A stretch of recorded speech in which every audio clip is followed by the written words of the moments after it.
कल प्रधानमंत्री जी ने पार्लियामेंट में 2 घंटे, शायद 2 घंटे 13 मिनट, 2 घंटे 13 मिनट भाषण किया। उसमें अंत में 2 मिनट उन्होंने मणिपुर की बात की।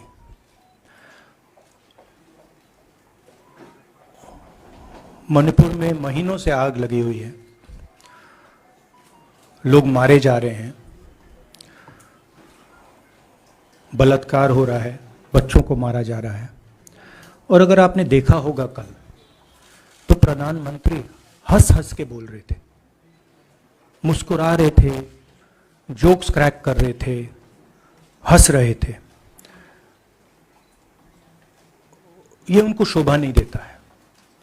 हिंदुस्तान का प्रधानमंत्री, अगर इस देश में हिंसा हो रही है, दर्द हो रहा है, हिंदुस्तान के प्रधानमंत्री को 2 घंटे मजाक नहीं उड़ाना चाहिए। विषय कांग्रेस नहीं था, विषय मैं नहीं था, विषय मणिपुर है। मणिपुर में क्या हो रहा है और उसको एकदम क्यों नहीं रोका जा रहा है, यह विषय है। मैं आपको अपना एक्सपीरियंस देता हूं, जो मैंने शायद अभी तक बोला नहीं, शायद पहले बोल देना था। मैं अब तकरीबन 19 साल से राजनीति में हूं और मैं हर स्टेट में गया हूं। बाढ़ आए, तूफान आए, सुनामी आई थी, हिंसा होती है, हम जाते हैं। 19 साल के एक्सपीरियंस में जो मैंने मणिपुर में देखा और सुना, वो मैंने कभी पहले नहीं सुना था। मैंने पार्लियामेंट में बोला कि प्रधानमंत्री जी ने, अमित शाह जी ने भारत माता की हत्या की है, मणिपुर में भारत को खत्म कर दिया है। मैंने ऐसे नहीं बोला था, ये खोखले शब्द नहीं है। मैं आपको समझाता हूं मैंने ये बात बोली क्यों। जब हम मणिपुर पहुंचे, हम लैंड किए, हमें मणिपुर में दौरा करना था। जब हम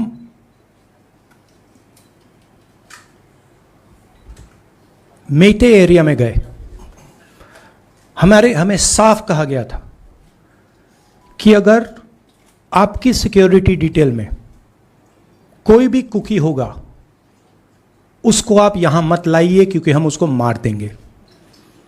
और जब हम कुकी के एरिया में गए, हमें कहा गया अगर कोई मेते आपकी सिक्योरिटी डिटेल में होगा, उसको आप मत लाइए, उसको हम गोली मार देंगे। हम जब गए, हमें मेतेज को परे करना पड़ा, हमें कुकीज को परे करना पड़ा। मतलब एक स्टेट नहीं है, आज 2 स्टेट है। स्टेट की हत्या कर दी गई है और उसको चीर दिया गया है। इसलिए मैंने बोला हिंदुस्तान की हत्या मणिपुर में बीजेपी ने कर दी है। और जब मैंने कल प्रधानमंत्री को देखा हंसते हुए, मजाक उड़ाते हुए, मैं समझ नहीं पा रहा था कि हिंदुस्तान का प्रधानमंत्री इस प्रकार से कैसे बोल सकता है। प्रधानमंत्री को यह पता नहीं लग रहा है कि हमारे देश में क्या हो रहा है। छोड़िए, नहीं जाना चाहते हैं, उसके भी कारण हैं, शायद मैं बता नहीं सकता हूं आपको, उसके कारण हैं। मगर अगर जा नहीं सकते हैं तो मणिपुर के बारे में बोले तो। हिंदुस्तान की आर्मी, आप सब जानते हो, सेना को आप जानते हो, जो मणिपुर में हो रहा है, हिंदुस्तान की सेना उसको 2 दिन में रोक सकती है, 3 दिन नहीं लगेंगे। अगर हिंदुस्तान की आर्मी को कहा गया कि यह तमाशा बंद करो, 2 दिन में यह तमाशा, ड्रामा बंद हो जाएगा। प्रधानमंत्री मणिपुर को जलाना चाहते हैं, आग बुझाना नहीं चाहते हैं। यह है सच्चाई। अब आप अपने सवाल पूछिए। Would you like me to say it in English? Huh? I watched the Prime Minister of India yesterday speaking for 2 hours, laughing, joking, लगावing naras in the parliament. The Prime Minister would say one line and the entire BJP would shout another nara. You know, the Prime Minister seems to have forgotten that the state of Manipur is on fire and has been on fire for 4 months. Women and children are dying over there. People are being murdered. Women are being molested, are being raped. And the Prime Minister of India is sitting in the middle of the parliament, shamelessly laughing. This is not about Rahul Gandhi. This is not about the Congress party. This is not about the opposition. This is about India. It's about our country. A state has been decimated. It has been destroyed. It does not exist anymore. And it has happened because of the politics of the BJP. Divide and rule and burn. That is why in my speech I said, Bharat Mata has been murdered in Manipur. It's very interesting. For the first time, the words Bharat Mata have been expunged from the parliament. It's an insult to those words. Whatever I said that is wrong. I have said Bharat Mata, which is an idea, which is the idea of India, where everybody lives peacefully, harmoniously, with affection, has been killed in Manipur. It's a fact. So, the word itself now cannot be spoken by the people of India. We cannot say Bharat Mata in parliament.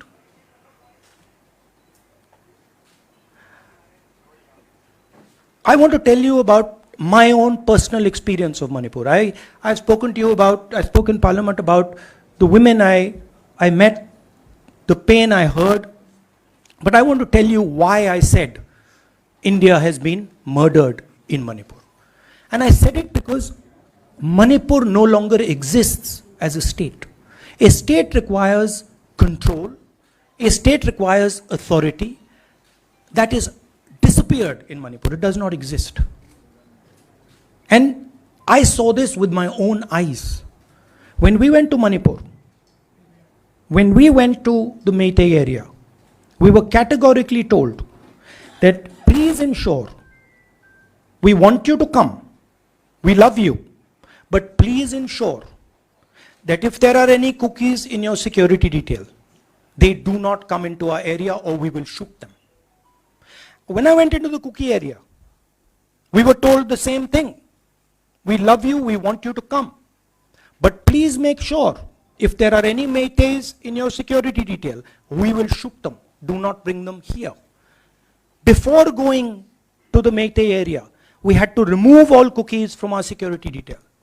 Before going to the cookie area, we had to remove all Meiteis from our security detail.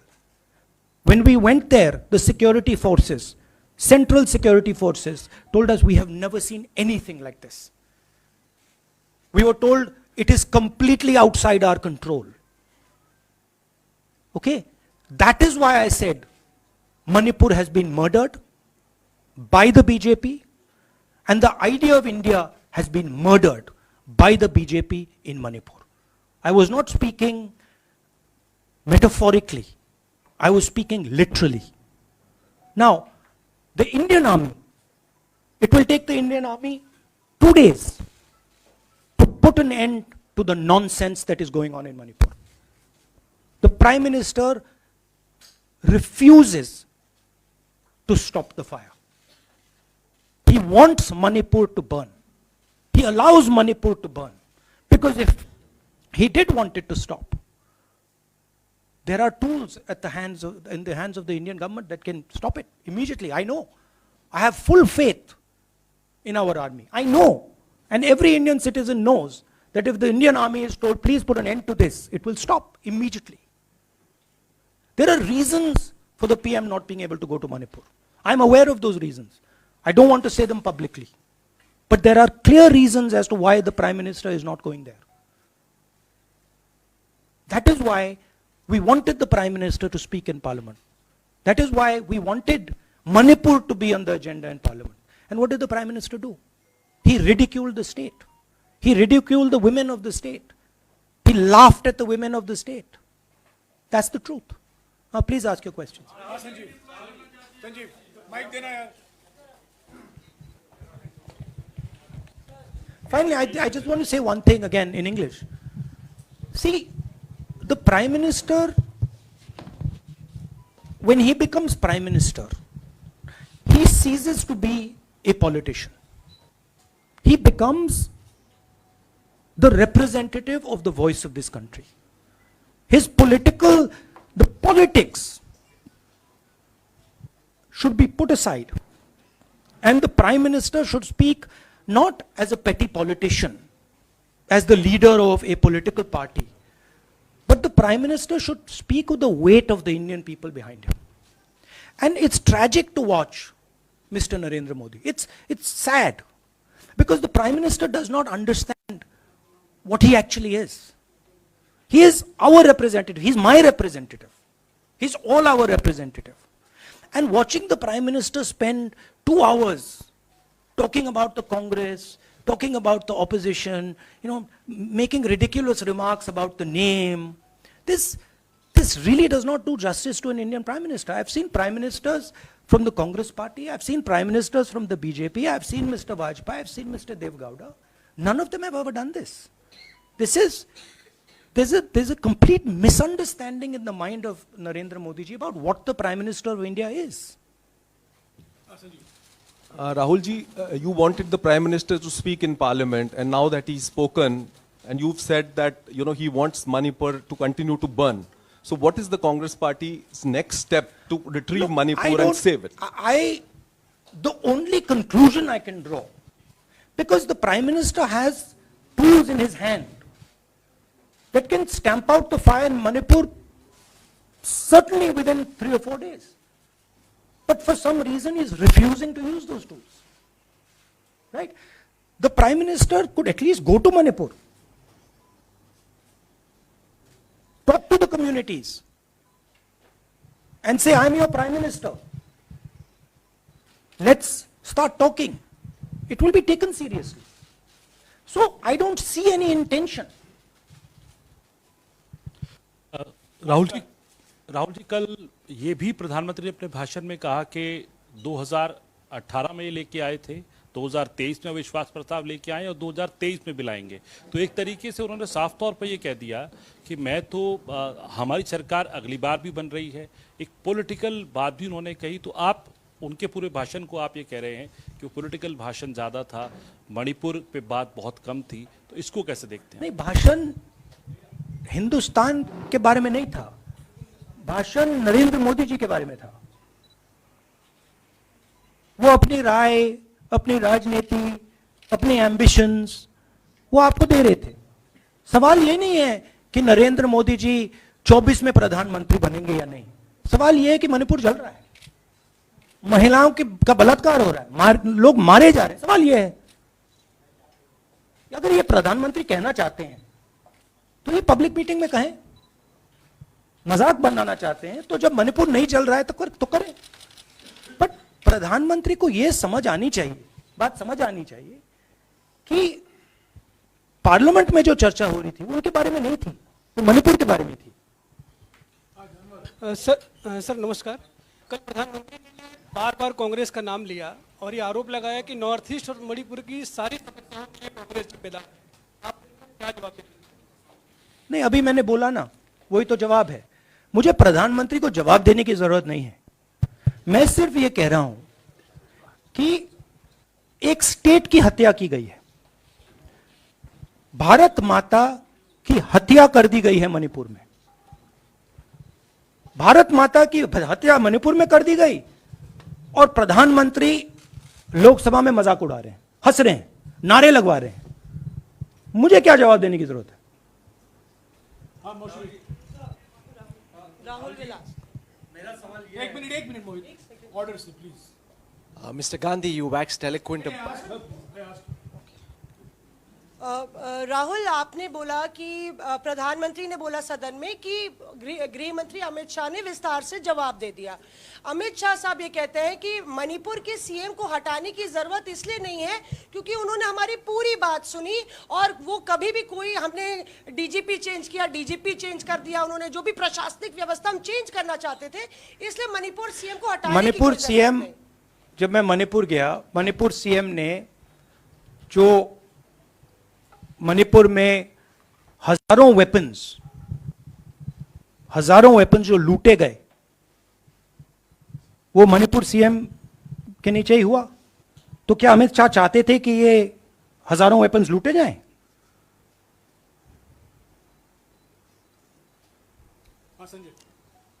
Rahul ji, जो हिंसा चल रही है, क्या अमित शाह चाहते हैं कि हिंसा चलती जाए? चीफ मिनिस्टर उसको रोक नहीं पा रहा है। अमित शाह जी कह रहे हैं कि भैया वो हमारी बात मान रहा है, तो क्या आप चाहते हैं कि मणिपुर चलता जाए?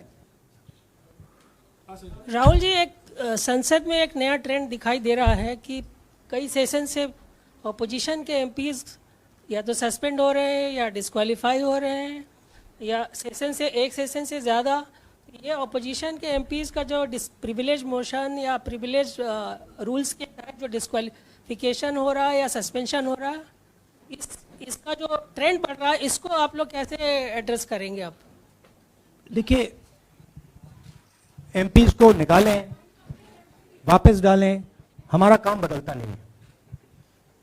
हमारा लक्ष्य जो मणिपुर में हो रहा है उसको रुकवाने का है। जो भी औजार हमारे हाथों में है, उस हिंसा को रुकवाने के लिए उनका हम प्रयोग कर रहे हैं और करेंगे।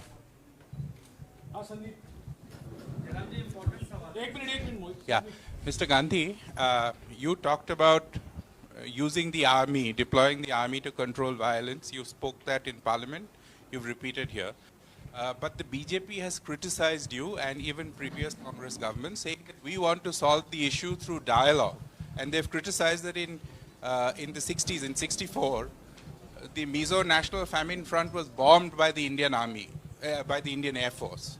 So they said that, you know, they do not believe I have never heard in my entire career, I have never been told anywhere I have been in India that if you take this person as a security officer with you, we will put a bullet in his head. I have never heard it. And I heard it twice in Manipur. That means there is no dialogue in Manipur. There is pure violence taking place in Manipur. The first step is to stop the violence, put an end to it. I point out the army, but what I mean is that the Prime Minister has multiple instruments in his hands. He's not using them. It's been burning for 4 months. He's doing nothing and he's laughing. I'm amazed people can't see this. That he's sitting in Parliament and laughing. Jairam ji, Last question. Jairam जी, मोहित दुबे हूँ news nation से। आपने 37 minute का भाषण जयराम जी राहुल जी नहीं, मतलब आप मुझसे जयराम कर रहे हैं या उनसे जयराम कर रहे हैं आपसे। राहुल जी, आपने जय सिया राम। राहुल जी, आपने 37 मिनट का भाषण लोकसभा के भीतर दिया और 37 मिनट में सिर्फ आपको करीब 14 मिनट ही दिखाया गया, बाकी आपके चेहरे पे कैमरा नहीं था और आप मणिपुर गए, मैक्सिमम टाइम आपने मणिपुर के ऊपर बोला। इस परंपरा को आप किस तरीके से देखते हैं? पता नहीं, शायद कॉन्ट्रडिक्शन है। शायद पीएम मेरा चेहरा टीवी पे नहीं देखना चाहते, मगर फिर पीएम मेरी वीडियो के बारे में बात करते हैं, तो पता नहीं क्या है। बट मुझे लगता है शायद उनको मेरा चेहरा टीवी पे देखना अच्छा नहीं लगता। कोई प्रॉब्लम नहीं है। जो मैंने बोलना था, देखिए मुझे अपना काम करना है। मैं जानता हूं कि मीडिया पे कंट्रोल है, लोकसभा राज्यसभा टीवी पर कंट्रोल है, वो उसके बारे में मैं कुछ ज़्यादा नहीं कर सकता हूं, मगर मुझे अपना काम करना है। मैं अपने काम को करता हूं। जहां भी भारत माता पर आक्रमण होगा वहां मैं आपको खड़ा मिलूंगा, भारत माता की रक्षा करते हुए मिलूंगा।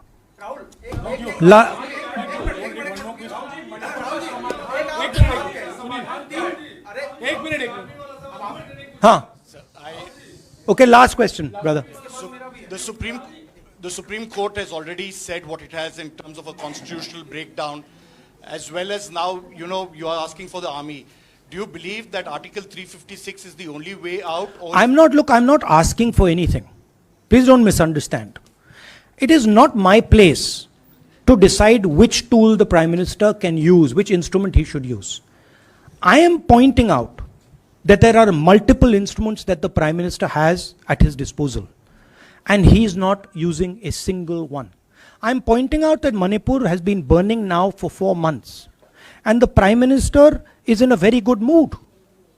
He's sitting in Parliament, he's laughing, he's joking, his entire cabinet is in giggles. This to me seems completely insane. This has got to stop. India is burning in Manipur. The idea of India has been destroyed in Manipur. Let's rebuild it quickly. Thank you. शहर की सरकार और जनता को दरकार दिखाएंगे आपको क्या कहता है वोटर। अब की बार किसकी सरकार।